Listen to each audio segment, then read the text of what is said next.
নমস্কার, অমৃত গল্পে আপনাদের স্বাগত। রামকৃষ্ণ মঠের আদিকথা।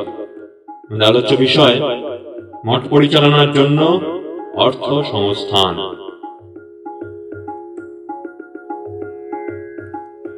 স্বামীজির লেখা 16 মার্চ 1899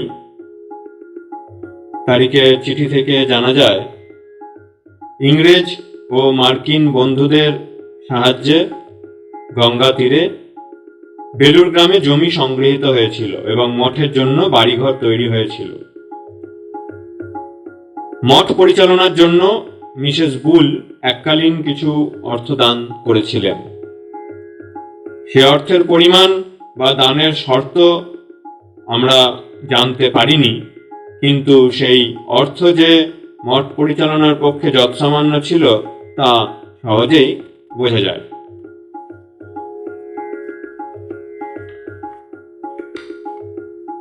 আলমবাজার মঠ জীবনের শেষ 1 বছর ও নীলাম্বর বাবুর বাগানে মঠ থাকাকালীন প্রায় 10 মাসাধিক কাল এবং বেলুর মঠের প্রথম দিকে কিছু আর্থিক স্বাচ্ছন্দ্য এসেছিল, কিন্তু তা ছিল ক্ষণস্থায়ী। কারণ বিদেশি ভক্তদের নিয়ে স্বামীজি অন্যত্র যেতেই এবং মিসেস বুল ও মিস ম্যাকলাউড 1898 ডিসেম্বরে স্বদেশে চলে যাওয়ার পর আর্থিক স্বাচ্ছন্দ্য কর্পূরের আলোর মতোই নিভে যায়। অর্থ সমস্যা তীব্রভাবে অনুভূত হয় 1899 জুন মাসে স্বামীজির দ্বিতীয়বার ইউরোপ যাত্রার পর। তখন মিসেস বুল প্রদত্ত এককালীন দানের সুদ পাওয়া যেত। খেতড়ির রাজা অজিত সিংহ মঠের খরচ নির্বাহের জন্য প্রতি মাসে 100 টাকা করে পাঠাতেন, কিন্তু 18 জানুয়ারি 1901 খ্রিস্টাব্দে তাঁর আকস্মিক মৃত্যুর পর এই অর্থ সাহায্য বন্ধ হয়ে যায়। স্বামীজি দ্বিতীয়বার বিদেশে যাওয়ার আগে স্বামী শারদানন্দজি এবং স্বামী তুরিয়ানন্দজি বেদান্ত প্রচার ও মঠের জন্য অর্থ সংগ্রহের উদ্দেশ্যে রাজস্থান ও গুজরাট গিয়েছিলেন। তাঁরা মঠে ফিরে এসেছিলেন 1899 খ্রিস্টাব্দের 3রা মে। 2.5 মাস চেষ্টার ফলে তারা সামান্যই অর্থ সংগ্রহ করতে পেরেছিলেন। অবশ্য কয়েকজন রাজা বা দেওয়ান আরও কিছু অর্থদানের প্রতিশ্রুতি দিয়েছিলেন। বিদেশে যাওয়ার পরেও মঠের জন্য স্বামীজির চিন্তা ভাবনা শেষ ছিল না। তিনি যখনই কিছু অর্থ সংগ্রহ করতে পেরেছিলেন তখনই তা মঠে পাঠিয়ে দিয়েছিলেন, যা আমরা স্বামীজির 1899 থেকে 1900 সালের মধ্যে ডিসেম্বর, ফেব্রুয়ারি ইত্যাদি যত চিঠি আদান প্রদান সে বিষয়ে সাক্ষ্য দেয়। আবার কখনো অর্থ আগম না হওয়াতে হতাশ হয়েছিলেন। এই যেমন 17 জানুয়ারি 1900 তারিখে তিনি মিসেস বুলকে লিখেছেন, এখানে বা অন্য কোথাও বক্তৃতা দ্বারা বিশেষ কিছু হবে বলে আশা করি না। ওতে আমার খরচই পোষায় না। শুধু তাই নয়, পয়সা খরচের সম্ভাবনা ঘটলেই কাউকে দেখতে পাওয়া যায় না। এদেশে বক্তৃতার ক্ষেত্রটাকে বেশ চষে ফেলা হয়েছে, আর লোকেরা বক্তৃতা শোনার মনোভাব কাটিয়ে উঠেছে। আবার কখনো বা স্থানীয় ভক্তদের সাহায্যে অর্থ সংগ্রহ করে তিনি মঠের আর্থিক সমস্যা মেটাতে চেষ্টা করেছেন। এই সময়ে মঠের আর্থিক অবস্থা এতই শোচনীয় হয়ে পড়েছিল যে মঠে ঋষি ঠাকুরের নিত্য পূজার খরচ নির্বাহের জন্য গোলাপ মা, যোগিন মা প্রমুখ মহিলা ভক্তগণ প্রতি মাসে কেউ 1 টাকা, কেউ 2 টাকা করে দিয়েছেন। কিন্তু স্বামীজির মহাসমাধির পর মঠের এই আর্থিক দুরবস্থা চরমে উঠেছিল, অন্তত কিছুকালের জন্য। অবশ্য এই সময় 10 জুন 1903 সালে মিসেস বুল কলকাতায় একবার এসেছিলেন এবং কয়েকদিন পর থেকে তিনি বম্বে থেকে যাত্রা করেছিলেন 14 নভেম্বর 1903 খ্রিস্টাব্দে। নির্দ্বিধায় অনুমান করতে পারি তিনি এ সময়েও মঠের আর্থিক অবস্থায় কিছু উন্নতির ব্যবস্থা করেছিলেন। গঙ্গা তীরে পোস্তার কাজ আরম্ভ হয়েছিল 29 মার্চ 1902 সালে। কিছুটা অগ্রসর হওয়ার পর সেই কাজ অর্থের অভাবে বন্ধ হয়ে যায়। গিরিশচন্দ্র ঘোষ একটি বেনিফিট নাইট সংগঠন করে 800 টাকা মঠের হাতে তুলে দেন। পোস্তা বাঁধানোর বাকি কাজ 1903 খ্রিস্টাব্দে ঋষি ঠাকুরের জন্মোৎসবের পর শেষ হয়।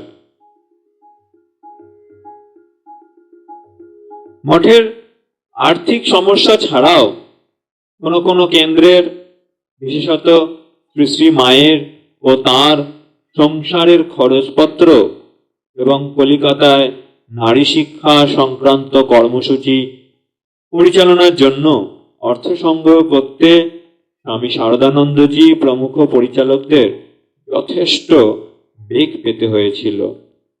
অবশ্য শ্রী শ্রী মা ও তাঁর সংসারের জন্য প্রয়োজনীয় অর্থ সংকুলান আলোচ্য সময়ের শেষ ভাগে হয়ে গিয়েছিল বলেই মনে হয়। কিন্তু কলকাতায় নারী শিক্ষা সংক্রান্ত প্রকল্পের জন্য অর্থের সমস্যা অনেক সময়ই পরিচালকদের চিন্তার কারণ হয়ে দাঁড়িয়েছিল। একটা দৃষ্টান্তই দেওয়া যায়। 1904 খ্রিস্টাব্দে 15 ডিসেম্বর স্বামী শারদানন্দজি মিসেস বুলকে চিঠিতে লিখছেন, "The women's work, both of Sister Nivedita and Christiana, are getting on well, but I have been put to great inconvenience to meet the expenses of the latter's work on account of business failure of Hari Mohan, who promised to help us with ₹2,000. Educational work always means expense and can never be self-supporting. However, I am trying my best to meet it and hope to succeed." যতদূর জানা যায় তার এই চেষ্টা বিশেষ সফল হয়নি। কিন্তু সকল অবস্থাতেই সন্ন্যাসীগণ, বিশেষত প্রাচীন সন্ন্যাসীগণ, শ্রী ঠাকুরের অদৃশ্য কল্যাণ হস্তের ওপর একান্ত নির্ভরশীল ছিলেন। সময়ে সময়ে তারা স্মরণ করতেন বরাহনগর মঠের দিনগুলির কথা। এসব কথা শুনে তরুণরাও অনুপ্রাণিত হতেন এবং বাস্তবের রূঢ়তাকে হাসি মুখে সহ্য করতেন। দুর্ভিক্ষ ও বন্যা পীড়িতদের মধ্যে নরনারায়ণ জ্ঞানের সেবা করে রামকৃষ্ণ মিশনের সেবকবৃন্দ ইতিপূর্বেই দেশবাসীর দৃষ্টি আকর্ষণ করেছিলেন। আলোচ্য সময়ে ভাগলপুরের ঘোঘাতে স্বামী সদানন্দজির সাহায্যে নিয়ে স্বামী অখণ্ডানন্দজি একটি ত্রাণ কার্য পরিচালনা করেছিলেন। পশ্চিম ভারতের মানুষ, বিশেষত অস্বাস্থ্যকর বাসস্থানে বসবাসকারী দরিদ্র মানুষ সর্বনাশা প্লেগ রোগের শিকার হয়েছিল। সেই রোগ কলকাতা শহরের বস্তি অঞ্চলে জল প্লাবনের মতো ছড়িয়ে পড়ে মানুষকে আতঙ্কগ্রস্ত করে তুলল। কাতারে কাতারে মানুষ মরছিল, চতুর্দিকে আর্তনাদ। সন্ত্রস্ত মানুষ শহর ছেড়ে গ্রামাঞ্চলে আশ্রয় নিতে থাকে। 31 মার্চ 1899 গুড ফ্রাইডের দিন স্বামী সদানন্দজি 7 জন ধাঙরকে নিয়ে বোসপাড়া বস্তিতে সাফাইয়ের কাজ আরম্ভ করেন। সেবা কাজ পরিচালনার জন্য ভগিনী নিবেদিতা সম্পাদক এবং স্বামী সদানন্দজি কর্ম পরিচালকের দায়িত্ব গ্রহণ করেন। 14 এপ্রিল নিকিরিপাড়া বস্তির আবর্জনা সাফাইয়ের কাজ শেষ হয়। শিয়ালদহে মুন্সিবাজার বস্তি পরিষ্কারের দুঃসাধ্য কাজ 9 এপ্রিল থেকে 30 এপ্রিলের মধ্যে শেষ করা হয়। ইতোমধ্যে স্বামী শিবানন্দজি, স্বামী আত্মানন্দজি ও স্বামী নিত্যানন্দজি এই সেবা কাজে যোগদান করেছিলেন। 22 এপ্রিল ক্লাসিক থিয়েটারে যুবকদের নিয়ে একটি সভা অনুষ্ঠিত হয়। অসুস্থ দেহ নিয়ে স্বামীজি সভাপতিত্ব করেন। নিবেদিতা একটি মনজ্ঞ ভাষণ দেন। তাঁদের আহ্বানে সাড়া দিয়ে 15 জন যুবক সেবা কাজে যোগদান করেন।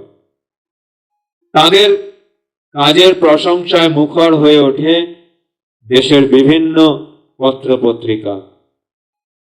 এই সেবা কাজ এবং তাতে দেশের শিক্ষিত যুবকদের যোগদানের তাৎপর্য সম্পর্কে ভগিনী নিবেদিতার মন্তব্য লক্ষ্য করবার মতো। তিনি মন্তব্য করেন, Surely one of the great secrets of the weakness of India lies in the fact that the motherland has never in the past found means to voice in any special way her love of the feeble and the outcast of the disinherited amongst her children. Let us pray that we of this new generation may live to see the beginning of a different state of things. এ বিষয়ে the Prabuddha Bharat May 1899 quoted in Vivekananda in Indian newspaper 1893 থেকে 1902 এ বিষয়ে সাক্ষ্য দেয়।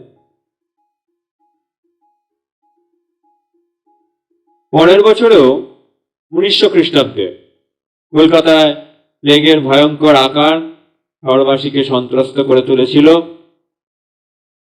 এই সময়কার সম্বন্ধে স্বামী Saradanandaji 11 April 1900 তারিখে চিঠিতে নিবেদিতাকে লিখেছিলেন, The plague, the famine, the cholera, the smallpox are doing their harvest.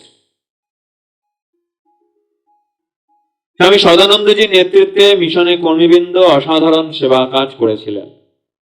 5 সপ্তাহের মধ্যেই তারা বস্তির 1300টি বাড়ি ও 40টি পাকা বাড়ি পরিষ্কার করেছিলেন এবং 160টি গাড়ি আবর্জনা সরিয়েছিলেন।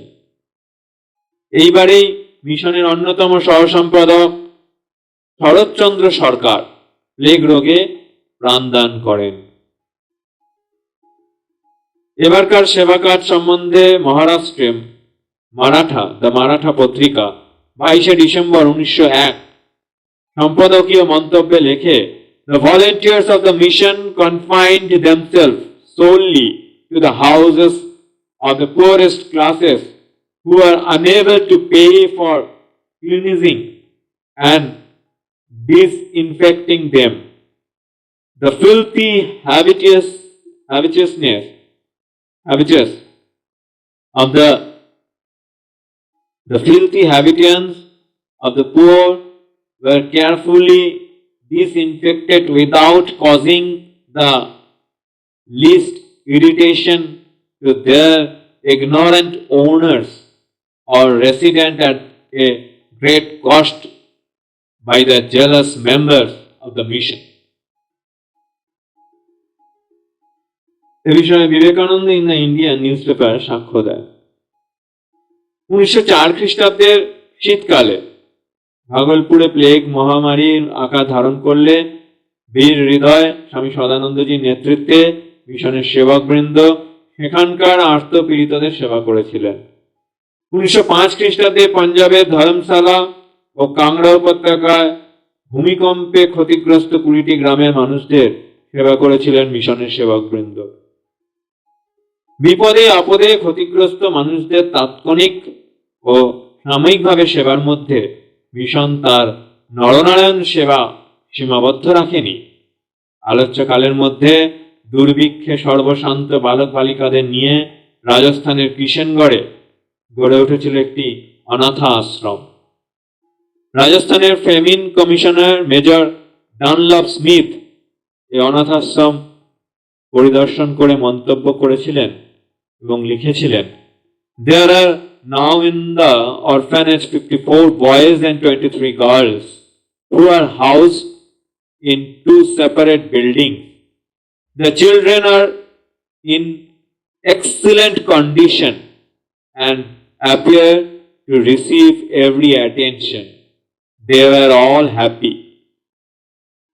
এই সংবাদ পরিবেশন করে দ্য সোশ্যাল রিফর্মার 15 ডিসেম্বর 1901 এই পত্রিকা মন্তব্য করে যে এই অনাথদের মধ্যে ছিল বলেই এই অনাথদের মধ্যে ছিল বল্লই, জাট, গুজ্জর, মলি, মুসলমান, চামার, রেজার, বারহাই ও ব্রাহ্মণ। এ বিষয়ে Vivekananda in the Indian news paper সাক্ষ্য দেয়। আমরা আগেই বলেছি যে স্বামী অখণ্ডানন্দজির নেতৃত্বে মুর্শিদাবাদেও একটি গ্রামে কিভাবে একটি অনাথ আশ্রম গড়ে উঠেছিল, যা পরবর্তীকালে বর্তমানে রামকৃষ্ণ মঠ ও রামকৃষ্ণ মিশনের একটি স্থায়ী কেন্দ্রের রূপ ধারণ করেছে।